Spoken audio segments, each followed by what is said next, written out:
பிரியமானவர்களே, இயேசு கிறிஸ்துவின் நாமத்தில் உங்களுக்கு என் அன்பின் வாழ்த்துக்கள். நல்லா இருக்கீங்களா? சந்தோஷமா இருக்கீங்களா? சந்தோஷமா இருங்க. ஆண்டவர் பார்த்துக்குவார் எல்லாத்தையும். அவர் தான் கூட இருக்கிறார்ல.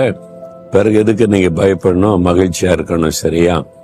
இந்த இடம் பார்க்கறதுக்கு எப்படி இருக்கு? நல்லா இருக்குதா? இது மியான்மர் தேசத்தில் உள்ள யாங்கூன் என்கிற நதி ஓடுகிறது. அந்த நதியில ஒரு சின்ன ஷிப் இது அதுல இருந்து கொண்டுதான் உங்களோட நான் பேசுகிறேன். பின்னால பாத்தீங்களா கண்டெய்னர்லாம் இருக்குது. பெரிய சிட்டி தெரியுதுல, இதான் யாங்கூன் சிட்டி. ஒரு காலத்துல இது ரங்கூன் என்று அழைக்கப்பட்டது. இப்ப யாங்கூன் என்று அழைக்கிறாங்க. பெரிய ஒரு சிட்டி இது. இந்த தேசத்திலேயே பெரிய சிட்டி இதுதான் என்று சொல்லப்படுகிறது. இந்த இடத்தெல்லாம் பார்க்கும்போது ரொம்ப மன ரம்மியமா இருக்கும். நிறைய போட்டுகள் போகுது வருது. மக்கள் காலையிலேயே அவ்வளவு பிரயாணப்படுறாங்க. அதெல்லாம் பார்க்க முடிகிறது.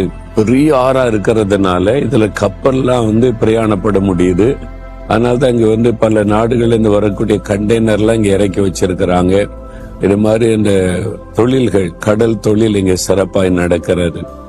சரி, இந்த நாள்ல ஆண்டவர் எனக்கு என்ன சொல்லுகிறார் அப்படின்னு கேக்குறீங்களா? வேதத்துல இருந்து ஒரு வசனம் பாருங்க. அப்போஸ்தலர் 18ஆம் அதிகாரம் 10ஆம் வசனத்தில் ஆண்டவர் சொல்றாரு, இயேசு பவுல் என்கிற தன் ஊழியக்காரனுக்கு தரிசனமாகி, நான் உன்னுடனே இருக்கிறேன், ஒருவனும் உனக்கு தீங்கு செய்யும்படி உன்மேல் கைப்படுவதில்லை, பயப்படாத. இந்த பவுல் என்கிற அப்போஸ்தலன் கொரிந்து என்கிற பட்டணத்துக்கு ஊழியத்துக்கு போனார். ஆண்டவர் அனுப்பி போனாரா? அந்த பட்டணம் பார்த்தா பயங்கரமா இருக்குது.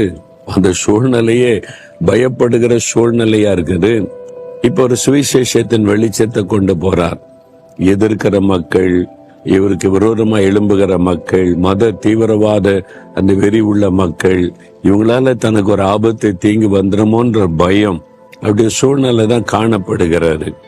அந்த சூழ்நிலையில ஆண்டவர் தரிசனமாகி, பயப்படாதே மகனே, தைரியமா பேசு, உனக்கு தீங்கு செய்யும்படி ஒருத்தன் உன் மேல் கைப்படுவதில்லை.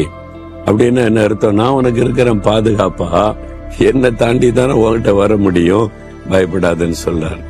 ஊழிய செய்யற இடத்துல பிரச்சனையா? நீங்க வேலை செய்யற இடத்துல பிரச்சனையா? நீங்க பிசினஸ் செய்யற இடத்துல பிரச்சனையா? பொல்லாத மனிதர்கள், பொறாமை கொண்ட மக்கள் எழும்பிட்டாங்களா? ஊழியத்தை தடுக்க, சபையை கெடுக்க, பிசினஸை கெடுக்க, உன்னுடைய வேலை விட்டு தூக்க நீ பிரயாசப்படுறாங்களா? பயமுறுத்துறாங்களா? அன்று சொல்றார், பயப்படாத,